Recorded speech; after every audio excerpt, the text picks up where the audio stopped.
ڕۆژی یەکشەمە یەختە پڕ لە کۆچبەرەکان بەردەوام لە لیبیاوە دەهاتن سوودیان لە هێوربوونەوەی کەش و هەوا وەرگرت بوو. لە هەڵمەتگەرێکی فریاگوزاریدا تیمەکان نزیکەی 2000 کەسیان ڕزگار کردووە کە ڕۆژی هێنی ڕێگەیان لێون بوو کە دەیانویست لە ڕێی دەریای ناوەڕاستەوە بگەنە ئەوروپا. کاربەدەستانی پاسەوانی کەناراوەکە دەڵێن ئەوان لەو باوەڕدان کە زیاتر لە 2000 کەس لە ڕۆژی شەمەی پێشودا ڕزگار کرابن. هاوکات هەڵمەتە جۆراوجۆرەکان تا ئێواری ئەو ڕۆژە بەردەوام بووە.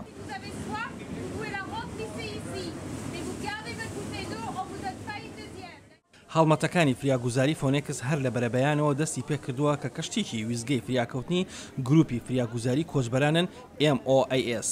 هەندێک لەو 400 کەسیان لە سنوورەکە پەڕاندۆتەوە لە ناویاندا مناڵ و کۆرپەلە هەن. یەکێک لەو کۆرپەلانە تەنها 12 ڕۆژە لەدایک بووە.